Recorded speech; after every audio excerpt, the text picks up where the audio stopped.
Hello student, welcome back to EEPL classroom.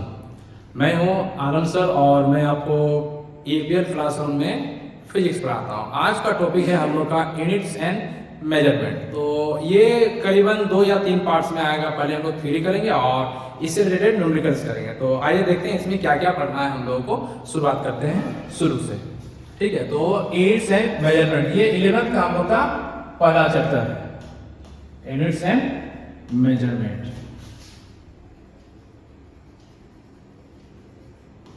Measurement हम लोग किसको करें, क्यों करें? तो मेजरमेंट हम लोग वैसे चीजों को करेंगे, जिन चीजों को करेंगे उनको हम लोग बोलते हैं फिजिकल क्वांटिटीज। तो पहले जानते हैं कि मेजरमेंट का जरूरत क्यों पड़ा। तो साइंस एक ऐसा सब्जेक्ट है जिसमें हम लोग नेचुरल फिनोमेना को स्टडी करते हैं, उससे रिलेटेड लॉज बनाते हैं। तो जब हम लोग फिजिक्स में किसी फेनोमेना को स्टडी करते हैं, उससे रिलेटेड लॉज बनाते हैं, तो लॉज बनाते हैं तो उससे रिलेटेड हम लोग एक्सपेरिमेंट भी करते हैं। एक्सपेरिमेंट करते टाइम हमें ऑब्जर्वेशंस को नोट डाउन करना पड़ता है। नोट डाउन तभी कर पाएंगे जब उसको हम लोग मेजर करें। और मेजर किन्हें करेंगे? तो जिन क्वांटिटीज को मेजर कर पाते हैं हम लोग, जिनको हम लोग मेजर करते हैं, उन्हें हम लोग कहते हैं फिजिकल क्वांटिटीज।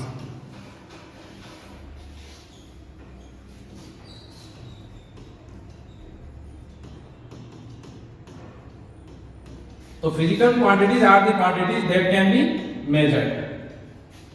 ये फर्दर ये हम उसको कैटेगराइज करेंगे, कैन बी मेजर्ड। ये दो तरीके से इसको हम लोग क्लासिफाई कर सकते हैं। एक तो हम लोग इसको क्लासिफाई कर सकते हैं वेक्टर और स्केलर में। दूसरा इसको हम इस तरह से क्लासिफाई कर सकते हैं मापने के हिसाब से, मेजरमेंट के हिसाब से। तो एक हो जाएगा हम लोग का फंडामेंटल और एक हो जाएगा डेराइव।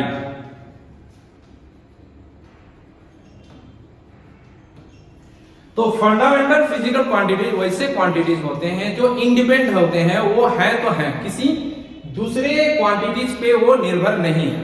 और ये गिनती में 7 होंगे। क्या क्या होंगे? एक होगा लेंथ यानी कि लंबाई, ठीक है। दूसरा होगा हम लोग का मास, ठीक है। और तीसरा होगा टाइम, इलेक्ट्रिक करंट,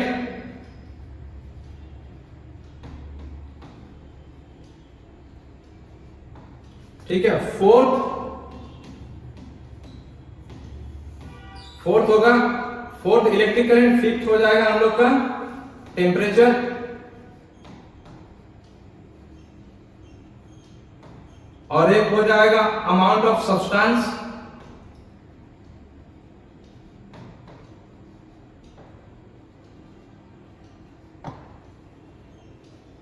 और लास्ट हो जाएगा हम लोग का लुमिनस इंटेंसिटी।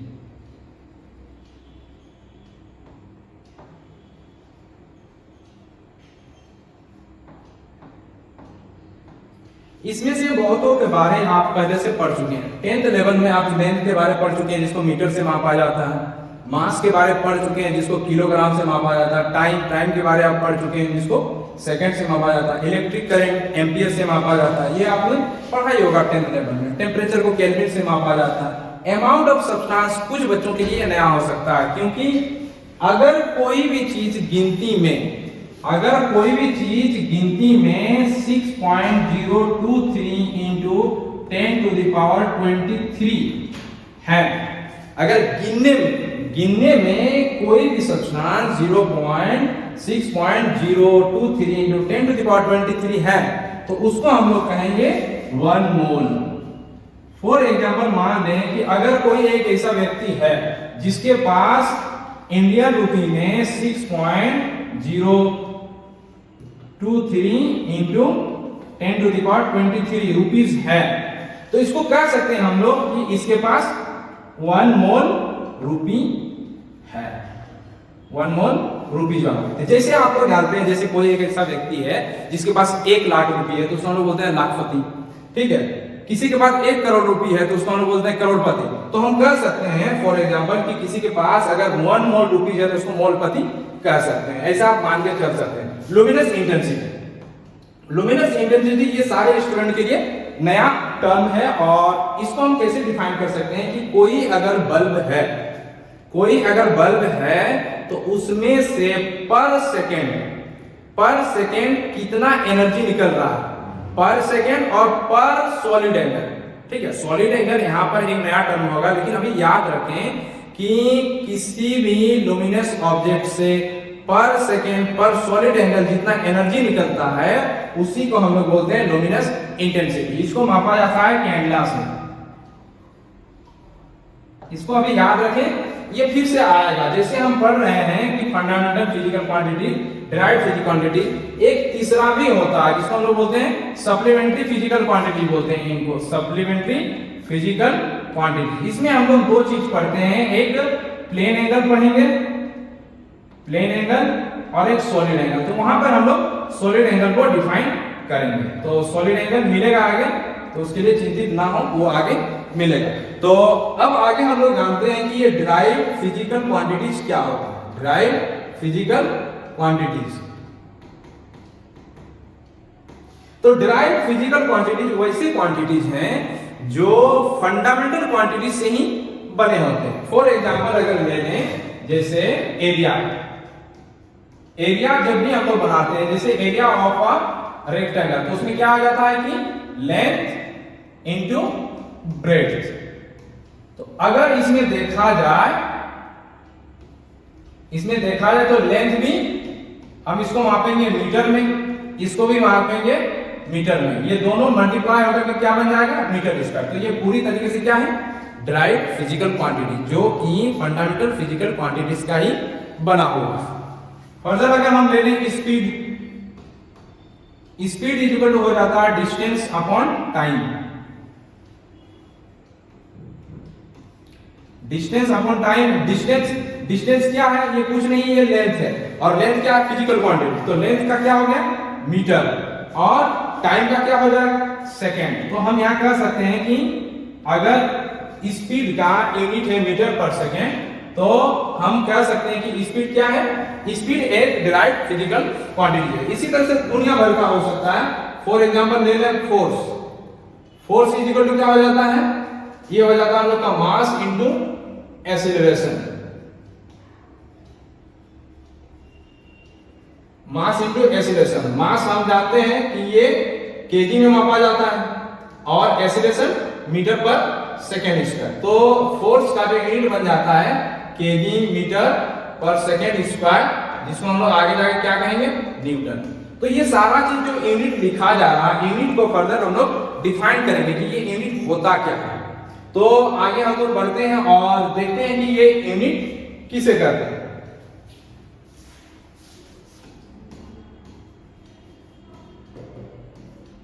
तो जब किसी फिजिकल क्वांटिटीज को हम लोग मापेंगे, मेजर करेंगे, तो फिजिकल क्वांटिटीज को जब भी मेजर करते हैं, सेम टाइप के फिजिकल क्वांटिटीज को जब हम मापते हैं तो उसके लिए एक खास यूनिट होता है। जैसे जब किसी का मास मापा जाता है तो मास के लिए एक यूनिट यूज होता है केजी यानी कि 1 केजी। अगर किसी व्यक्ति का मास 50 केजी है तो उसको हम लोग कैसे मापते हैं 50 इंटू 1 केजी। तो इसके लिए अगर हमारे पास 1 केजी पहले से डिफाइन है तो उसी के साथ हम क्या करेंगे, इसको कंपेयर करेंगे, फिर जाके हम किसी ऑब्जेक्ट का मास बता पाएंगे। तो ये 1 केजी जो है 1 केजी ही यूनिट है। यूनिट का मतलब ही होता है 1। और हर एक फिजिकल क्वांटिटीज का जो सिमिलर टाइप के होंगे उनका अपना एक यूनिट होगा, ये पहले से डिफाइन होगा। तो इसी तरह से अगर हम सारे फिजिकल क्वांटिटी जो हम लोग के फंडामेंटल फिजिकल क्वांटिटीज हैं, जैसे लेंथ, तो लेंथ का यूनिट क्या हो जाता है, लेंथ का यूनिट हो जाता है मीटर, कभी कभी सेंटीमीटर देखने को मिलता है, कभी फुट देखने को मिलता है, कभी इंच देखने को मिलता है। तो ये है इसके यूनिट्स हैं। उसी तरह से अगर मास को देखें हम, मास में क्या देखने को मिलता है केजी, कभी ग्राम देखने को मिलेगा, कभी पाउंड्स देखने को मिलेगा। ठीक है, तो ये भी क्या है, मास को मापने के लिए ये मास के यूनिट्स हैं। उसी तरह से अगर हम टाइम को ले लें तो टाइम को मापने के लिए कौन से यूनिट यूज होते हैं, जैसे आर हो गया, ठीक है, मिनट हो गया, फिर सेकेंड हो गया। तो ये सारे यूनिट है टाइम को मापने के। फर्दर उसी तरह से आगे बढ़ेंगे हम लोग इलेक्ट्रिक करंट। इलेक्ट्रिक करंट के लिए हमारा यूनिट हो जाएगा एम्पियर, जिसको हम लोग लिखते हैं ऐसे लिखते हैं, ठीक है। फिर उसी तरह से टेम्परेचर, टेम्परेचर को हम लोग मापेंगे किससे, डिग्री सेल्सियस, डिग्री फ़ारेनहाइट या फिर केल्विन से, ठीक है। आगे अमाउंट ऑफ सब्सटेंस अभी अभी बता चुके हैं हम कि अमाउंट ऑफ सब्सटेंस को किससे मापेंगे, मोल से मापेंगे, मोल, ठीक है। अगला आ गया लुमिनस इंटेंसिटी।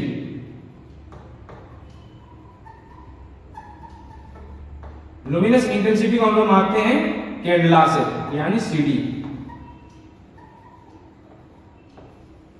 ठीक है।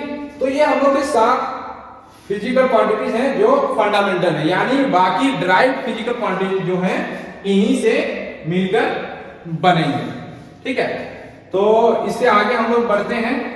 आगे हमें क्या करना है कि इसको देखेंगे कि ड्राइव यूनिट कैसे बनाए जाते हैं। आगे देखते हैं कि जैसे हम लोग देख लिए कि fundamental physical quantities fundamental physical quantities देख चुके हैं कि फंडामेंटल फिजिकल क्वांटिटीज क्या होते हैं, इंडिपेंडेंट होते हैं। ड्राइव क्या होते हैं कि इन्हीं से बनाए जाते हैं, ड्राइव इन्हीं फिजिकल क्वांटिटी से बनाए जाते हैं। अब एक थर्ड जो है वो होना जरूरी नहीं है, लेकिन उसको थोड़ा बहुत जान लेना चाहिए। एक आ जाता है हम लोग का supplementary physical quantity, supplementary physical quantity. इसमें दो चीज को पढ़ना है, एक सॉलिड एंगल और एक plane angle. Plane angle and solid angle. Plane angle mainly ये होता है 2D में होता है, इसके बाद जब भी हम लोग करेंगे 2 डायमेंशनल, जबकि ये क्या होगा 3 डायमेंशनल होगा।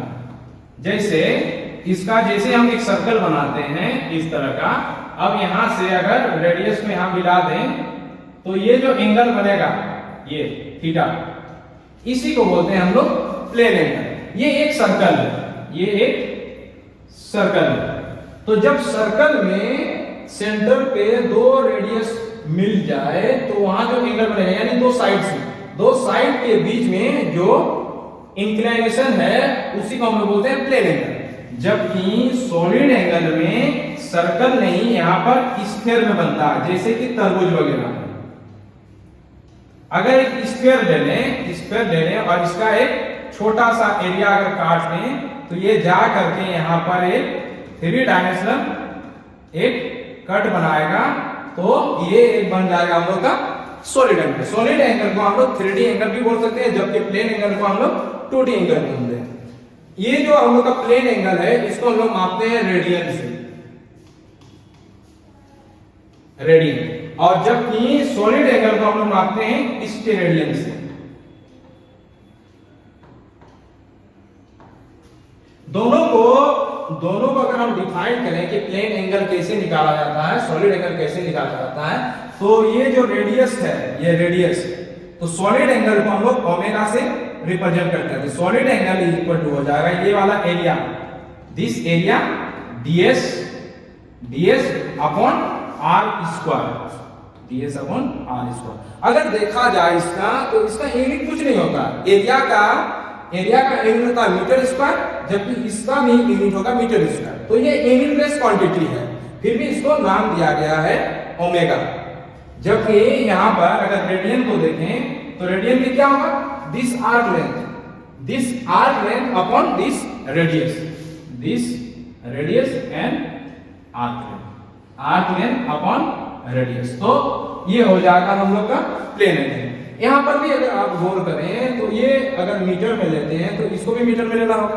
दोनों में से अगर देखें यूनिट सेम होने की वजह से ये यूनिटलेस क्वांटिटी होगा। तो ये दोनों ही प्लेन एंगल और सॉलिड एंगल यूनिटलेस क्वांटिटी है, फिर भी इनको कुछ नाम दिया गया है। प्लेन एंगल को रेडियन बोला जाता है, जबकि सॉलिड एंगल को स्टेरेडियन बोला जाता है। इसको हम लोग रिप्रेजेंट करते हैं ओमेगा से, इसको रिप्रेजेंट करते हैं थीटा से। ठीक है, आगे अगर हम बढ़े तो ये जो यूनिट्स हैं, यूनिट्स के कुछ सिस्टम होते हैं, सिस्टम ऑफ यूनिट्स।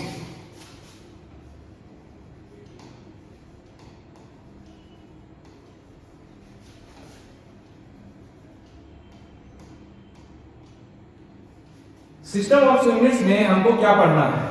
एक पढ़ना होगा एफपीएस, एक पढ़ना है एमकेएस, एक पढ़ना है हम लोगों को एसआई यूनिट्स, और एक हमको पढ़ना है सीएस। अब एफपीएस में क्या होता है कि इसको लेंथ मास टाइम। एफपीएस में लेंथ को फुट से, मास को पाउंड से और टाइम को सेकेंड से मापा जाता है, इसीलिए इसको हम लोग बोलते हैं एफपीएस। यानी कि फुट, पाउंड और सेकेंड का पहला लेटर को यूज करते हुए एक सिस्टम बना दिया गया है जिसको हम लोग बोलते हैं एफपीएस। अगर एमकेएस में देखें तो लेंथ को मापा जाता है मीटर में, मास को मापा जाता है केजी में, किलोग्राम में, और टाइम को सेकंड में। तो यहां भी वही हो गया कि मीटर से एम, किलोग्राम से के, सेकंड से एस, लेकर के हम लोग बना दिए एमकेएस। अगर आगे देखें सीजीएस में तो लेंथ को हम लोग मापते हैं सेंटीमीटर में, मास को मापते हैं हम लोग ग्राम में, और टाइम को मापते हैं सेकंड में। ये रहा। अब एसआई यूनिट जो है, एसआई सिस्टम ऑफ यूनिट्स एक ऐसा सिस्टम ऑफ यूनिट्स है जो वर्ल्ड में हर एक देश के हर एक कोने में अपनाया जाता है। इसका जरूरत भी पड़ने का कारण ये है कि अगर आपको याद हो तो आप देखेंगे कि पहले जमाने में लोग क्या करते थे, इससे मापते थे, हैंड पाम से किसी भी लेंथ को मापते थे, या फिर इस हाथ से मापते थे, क्यूबिट वगैरह बोलते हैं इसको, ठीक है, ये इसको बालिश बोलते हैं, या फिर जैसे उंगली में मापते थे, जो कि अगर देखा जाए तो वो वेरी करता है कंट्री टू कंट्री या पर्सन टू पर्सन, उसका हाथ का लंबाई, ठीक ना, हाथ उसका हैंड स्पेन को अलग अलग लेंथ का हो सकता था, जिसकी वजह से हम लोग का मेजरमेंट वो वेरी करता है। और इन सबको सॉर्ट आउट करने के लिए हम लोग का आया है एसआई सिस्टम, जो कि पूरे वर्ल्ड में हर एक जगह ये अवेलेबल होगा, इनवेरिएबल होगा, और ये इजीली अप्रोचेबल होगा, इजीली मिल जाएगा कहीं भी, ठीक है। तो एसआई सिस्टम ये हर जगह, हर देश में, दुनिया का हर एक कोना में अवेलेबल रहता है, जो इनवेरिएबल रहता है और हमेशा एक्यूरेट रहता है, वो बदल नहीं सकता, हर जगह अवेलेबल रहता है, ठीक है। तो अगर एसआई यूनिट में देखें तो एसआई यूनिट में हम लोग मेनली किसको यूज करते हैं, एमकेएस को ही यूज करते हैं, एमकेएस को ही यूज करते हैं। इसमें लेंथ को हम लोग किसमें मापते हैं, मीटर में मापते हैं, ठीक है, और मास को किलोग्राम में, मास को किलोग्राम में, और टाइम को सेकेंड में। तो ये कुछ नहीं है, ये एमकेएस ही है, लेकिन इसके अलावे भी है, जैसे टेम्परेचर हो गया, टेम्परेचर को एसआई सिस्टम में केल्विन से मापेंगे, अमाउंट ऑफ सब्सटेंस को मोल से मापेंगे, लुमिनस इंटेंसिटी को कैंडला से मापेंगे, ठीक है, करंट को मापेंगे एम्पियर से।